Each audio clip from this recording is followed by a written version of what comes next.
Greetings and welcome back to Doctor Who Revisited, where I go through every single episode of Doctor Who from 1963 all the way up to 2023 and review them. And this next one is Frontier in Space. We went from Robert Holmes to Malcolm Hulke. I, I've never been sure how to pronounce that name, and even Wikipedia doesn't state that. But whatever, let's just go with Malcolm Hulke. I'm pretty sure I heard Nicholas Briggs mention it on a podcast once. It's definitely not Malcolm Hulke, like the Hulk. But whatever. So, Malcolm Hulke is back in Doctor Who, writing yet another massively expansive Star Trek level space opera fantasy. And you know what? It's really, really good. For some reason, I remember when I watched it as a younger person, when I watched this episode for the first time, I wasn't that big of a fan of it. For whatever reason, I can't remember what it was or why. To me, it was always just the stepping stone you need to step over to get to Planet of the Daleks, which in my opinion is the superior episode of the two. Still is in my opinion, but we're not here to talk about Planet of the Daleks just yet. But yeah, I don't know what it is. And for some reason, I just found it a little bit boring. But I suppose as you get older, as you learn more stuff, and more importantly, as you watch Star Trek later in life, you tend to realize that no, this episode is actually pretty deep, pretty good. I love that. First of all, it readdresses the Earth Empire, or Earth Gov, as it's commonly known in Doctor Who lore. Now, we had the declining years of the Empire with the mutants the previous season. It's even mentioned in this episode. This one is more like the height of its power during the Draconian Wars, the brink of war, I should say, between Earth and Draconia. First of all, the Draconians. What a great addition to the Doctor Who universe. Again, it's one of those things. I didn't feel like they were that impressive when I first saw it, but over the years, I've really come to learn and appreciate the brilliance of the Draconians as a species. First of all, the Earth people are calling them dragons, which the Doctor kind of points out is kind of a racist nickname. He didn't say racist, but he said, I think with 2023 mentality, you can kind of assume what he meant by unflattering nickname, putting that into perspective. But so the Draconians, first of all, the design, the prosthetics. You look at these guys talk, and again, with a really trained eye, you can kind of see where the face ends and the prosthetics begin. But design-wise, they are amazing, full of scales, the weird shape of the head, the beard, the crazy outfit. Yeah, so I think I heard somewhere or read somewhere that they're meant to be like feudal age Japan or whatever, and you can kind of see that with the way how they value honor and respect in some of their customs. The emperor, you only a member of the Draconian nobleman, and only a Draconian nobleman can address the empire. The emperor, females are not permitted to speak in the presence of the emperor, which it's a whole other can of worms, but it really helps build character for this race. And the design of the different spaceships, where after you're a couple of episodes into the serial, you can kind of start to notice, okay, so this is an Earth ship, this is a Draconian ship, this is the Ogron ship. So I think the design of spaceships really does go a very long way in the realm of Doctor Who. It's unfortunate that a few random species you can instantly recognize as, oh yeah, this is that race. You can recognize it from the ship. I mean, I can recognize a Sontaran ship, I can recognize Dalek ships, but for some of these, shall we say, one-offs in Doctor Who, you don't really recognize the ship just by looking at it, especially in the classic series, because the classic series introduced so many one-offs that got expanded upon in other media. So it's a little bit of a shame that they didn't kept more of these one-off species in the show itself and showed more of their planet, more of their lore, more of their race, and more importantly, their spaceship designs. Because I think those could have made some great toys if they were released today.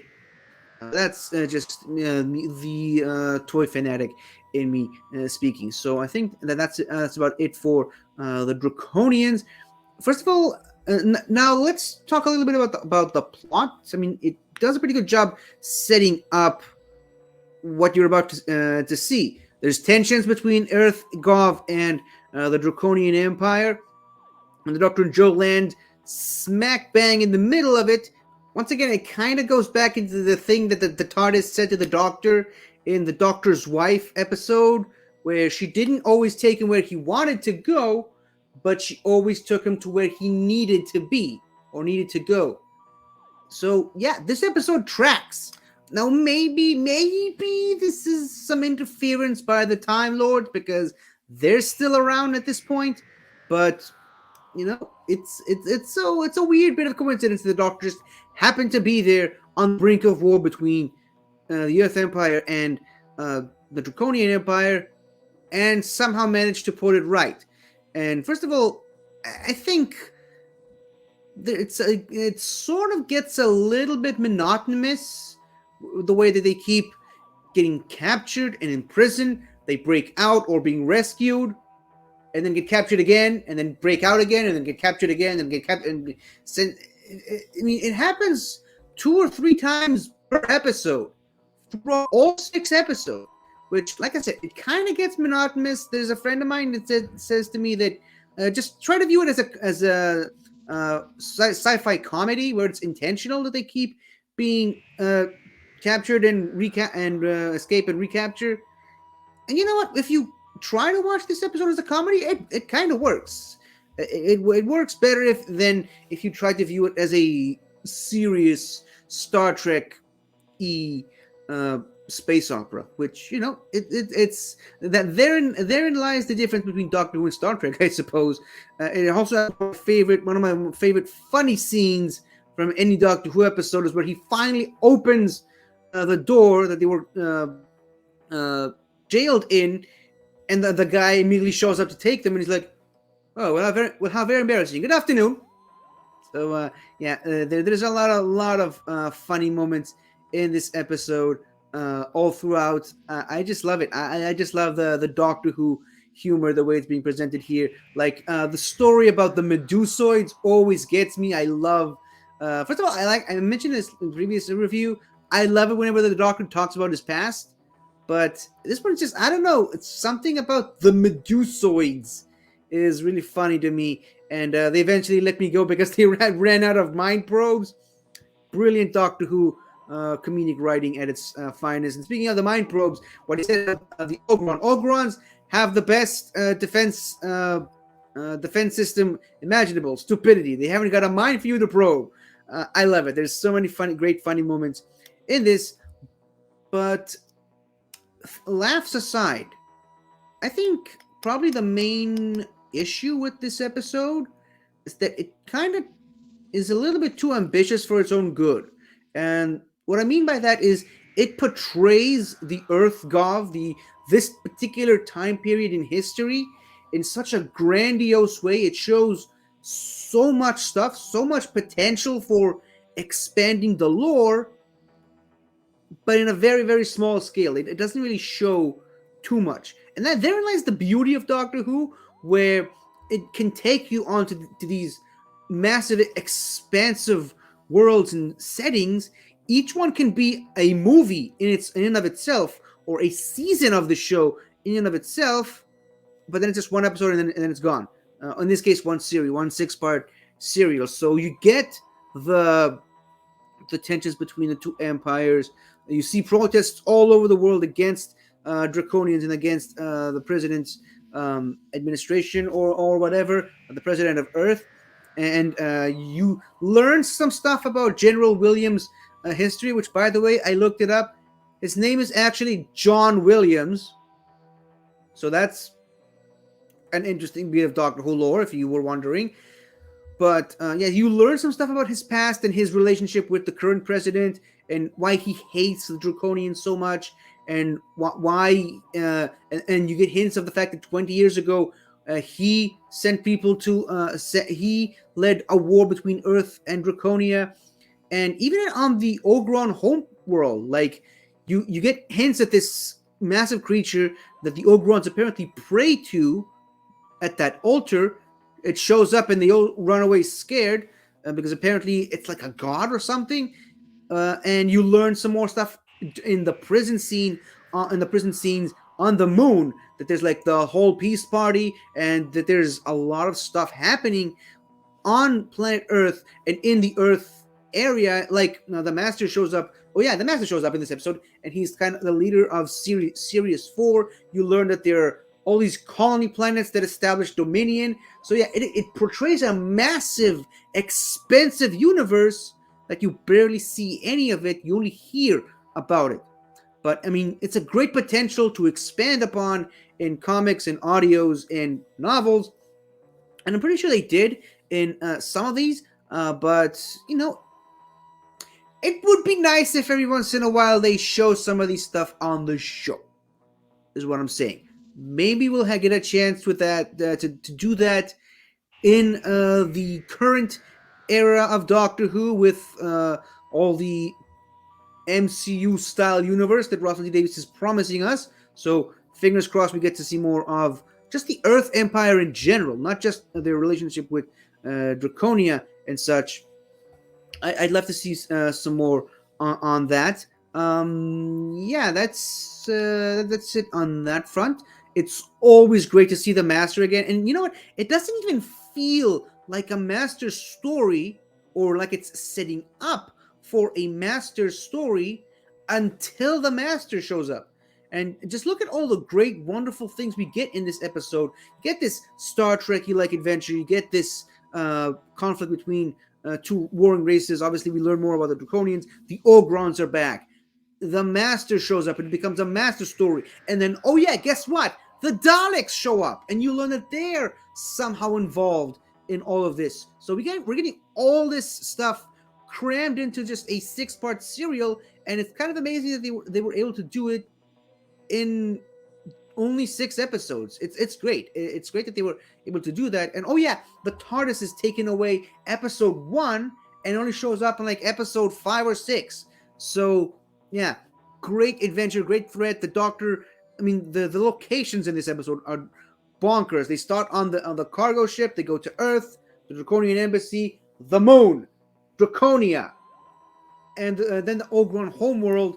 So yeah, this episode really just goes all over the place. It's a proper space opera, and I love it. I'm all here for it. And yeah, what else? I think I pretty much touched on all the points I wanted to touch on. One thing that, if I can put another nitpick on it, is the fact that this episode kind of ends with the Doctor sending General Williams and the Draconian Prince on their way back to their respective planets to try to convince their respective leaders to stop the war, to prevent the Daleks from taking over. And again, you don't actually see that because you're too busy worrying about the Doctor trying to escape after he just got shot, and he's escaping. And it's great to see the Doctor using the TARDIS's telepathic circuits. I think that's the first time they mention the TARDIS telepathic circuits. Obviously, it's much more expanded upon in the modern series, but it's great. The TARDIS telepathic circuits, which of course is another thing that I love about Doctor Who. And a serial or an episode ends leading directly to the next one. It's something that not all Doctor Who episodes, actually very few Doctor Who episodes do, and I'm very fortunate whenever that happens. And this is kind of part of the next episode, next serial, Planet of the Daleks. It's like the Doctor's asking the Time Lords to help to guide the TARDIS to follow the Daleks, but it turns out in the next episode it's kind of a completely different section of the Dalek storyline. Like it's a completely different planet than what we thought. And the Daleks and Planet of the Daleks don't really have much to do with the Daleks from this episode, unless I'm misremembering, which I probably am. So why don't I just stop talking and go watch Planet of the Daleks again and review it in that episode? So these are my thoughts on this episode. Not a fan of it at first when I first saw it, but it's really grown on me over the years, and now I actually really, really love it. And it's going to be one of those episodes where I'm really, really looking forward uh, to whenever I do a rewatch. And you know what? I don't think there is a Third Doctor story that I'm not excited to rewatch and revisit. Definitely some more than others, but the Third Doctor is always a great time to watch. I just think the storytelling was so much on point during the Third Doctor years, and just the 70s in general, I suppose, at least the early 70s. So the early half. So these are my thoughts on Frontier in Space. What do you think about this episode? Let me know in the comments below, and I will see you on Planet of the Daleks. And oh yeah, this is the last Master story for a while, and certainly the last of the Roger Delgado Master, because unfortunately Roger Delgado was tragically killed in a car crash while filming a movie in Turkey or something or other. The truck just drove off a cliff, and him and all the cast and crew who were in it were killed in the crash. So it's really, really unfortunate. I would have loved to have seen and this is not a knock on this episode, but I really would have loved to have seen a better exit for the Master. And again, I love this episode, like I said, but again, the Master only shows up for like halfway through, and by then, I mean, turns out he was just working with for the Daleks the whole time. So I would have loved to have seen a better Master story. Like if the last we ever saw of the Master was the Time Monster, I would have been perfectly alright with it, because that's really a grandiose Master story. But unfortunately, there was plans to make another Master story, which, according to what they're saying, would have revealed that the Doctor and the Master were actually brothers or something like that. Retouched upon in slightly touched upon in the modern series, but we'll talk about that episode once we get to it.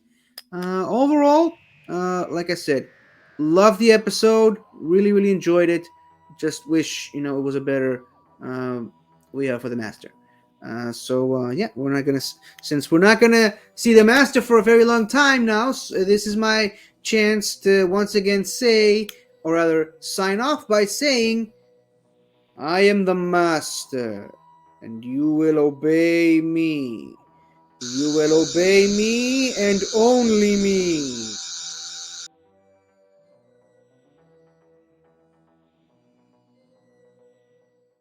Hi there! Thank you for watching the video. And if you enjoyed it, don't forget to like, comment, subscribe, and tell your friends. I'll see you next time.